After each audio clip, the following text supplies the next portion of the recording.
¿Y ya se fue el agua en su barrio? Nos encontramos en Bogotá, Colombia, donde el nivel de los embalses ha disminuido.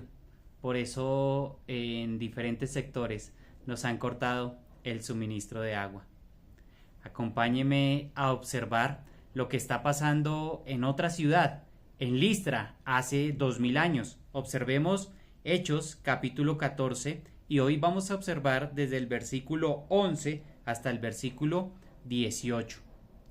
Hace 2000 años atrás, Pablo y Bernabé estaban en Listra y expresan un argumento contundente para que toda la humanidad y en especial los habitantes de ese lugar conocieran la existencia de un Dios vivo y cómo se podrían convertir de esos ídolos muertos, falsos, al Dios verdadero. En el versículo 8 al 10 acaba de pasar algo increíble.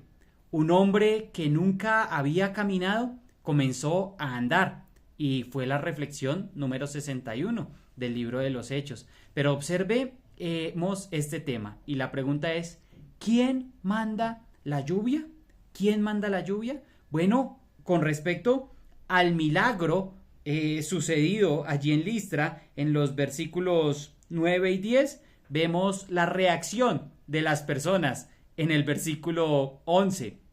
Una reacción un poco pintoresca, bueno, un poco extraña, que produciría unos problemas muy profundos para con Pablo y Bernabé, pero observemos qué es lo que pasa allí. Una mala interpretación, vamos a observar hasta más o menos el 13, 14, una adoración equivocada, que es lo que muchos pueden experimentar hoy día, y posteriormente vamos a ver 3 argumentos firmes para con la existencia de un Dios vivo y verdadero. Dice el versículo 11, entonces la gente, visto lo que Pablo había hecho, es decir, el milagro, Pablo había sido el instrumento de Dios para realizar el milagro de que este hombre andara, dice que la gente alzó la voz diciendo en lengua licaónica, dioses bajo la semejanza de hombres han descendido a nosotros.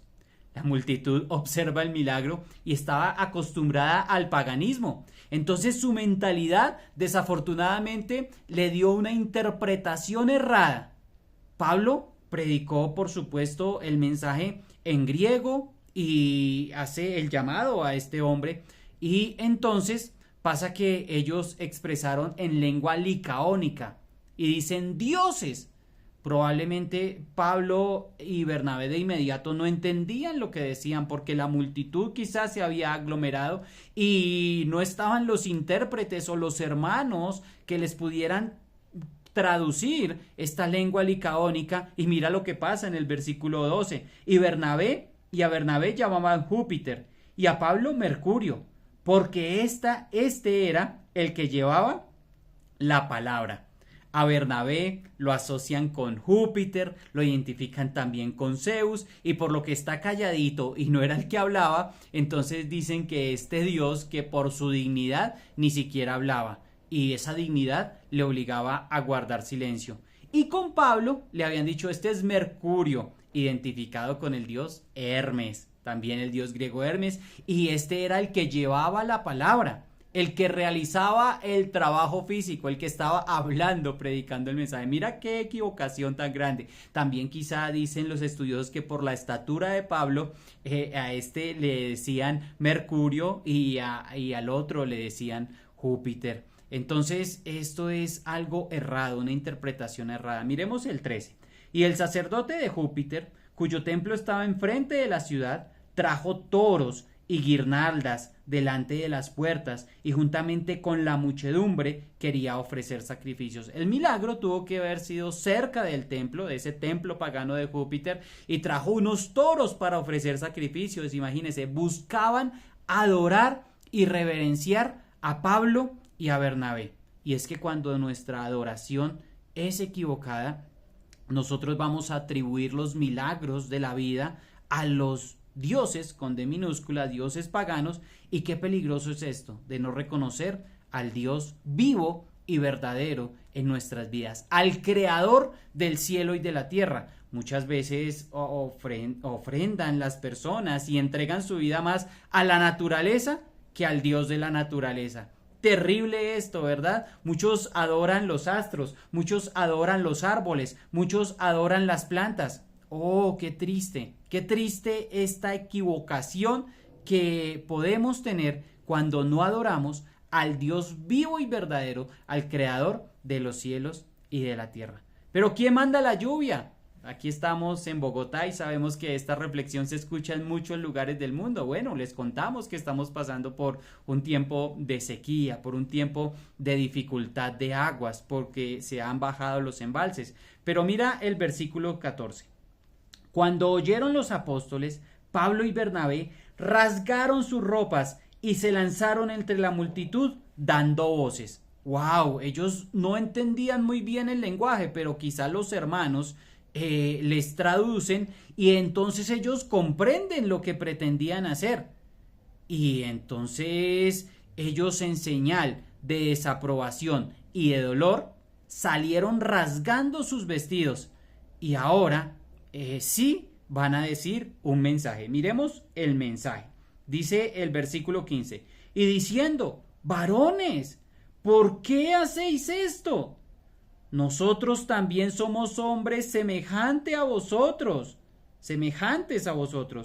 que os anunciamos que de estas vanidades os convirtáis al Dios vivo, que hizo el cielo y la tierra, el mar y todo lo que en ellos hay.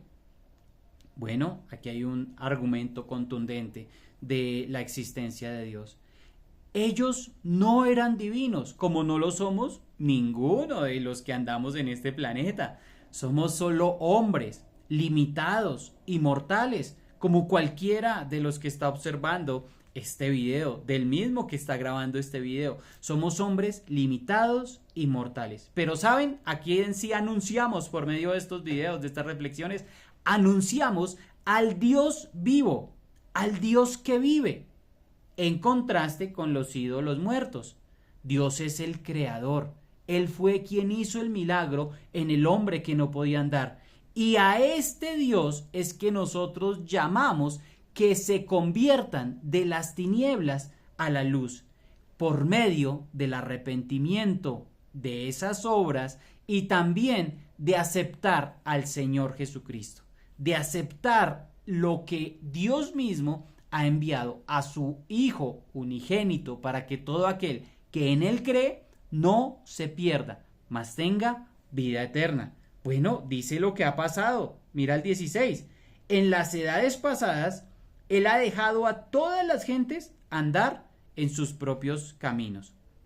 Por supuesto, esos caminos conducen a la muerte, pero también en las edades pasadas, las personas, por gracia, por medio de la fe, habían podido abrazar al Creador y aceptar la salvación misericordiosa que ese Creador ha determinado, con 3 argumentos fundamentales. Mirémoslo en el 17. Si bien no se dejó a sí mismo sin testimonio, esto es lo primero, el testimonio de Dios nunca faltó y nunca faltará. Querido amigo, si usted dice, ¿dónde está Dios? Alce sus ojitos, mire a su alrededor y mire la creación.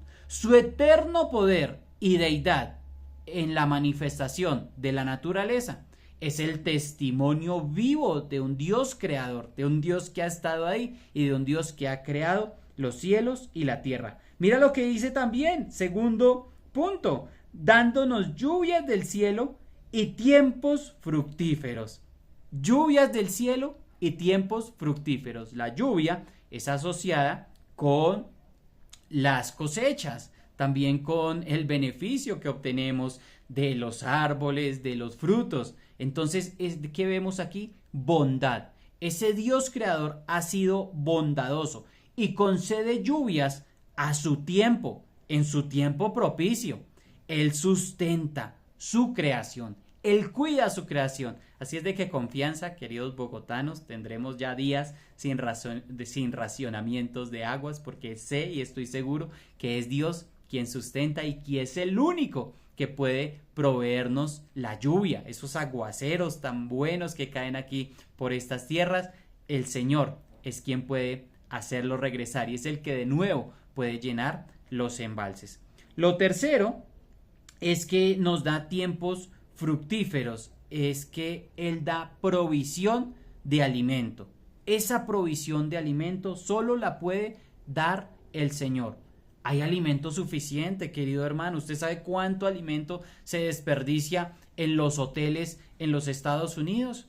Bueno, hay hambre, por supuesto. Hay hambre en la tierra, no lo podemos negar. Usted dirá, hermano, pero usted está negando el hambre en el África. Por supuesto que no.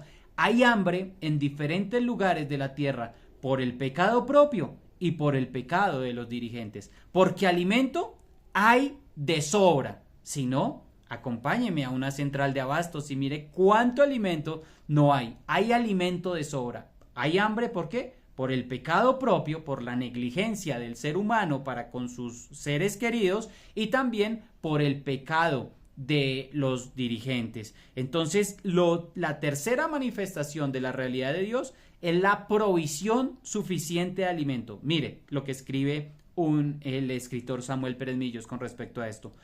Todos los hombres carecen de poder sobre el tiempo atmosférico.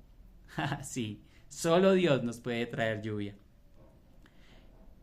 Carecen de poder sobre el tiempo atmosférico para producir lluvias y abundantes cosechas, pero se llenan de gozo cuando ven sus campos fructificar y recogen provisiones suficientes para su sostenimiento. Queridos hermanos, tres cosas fundamentales con respecto a quién nos da la lluvia.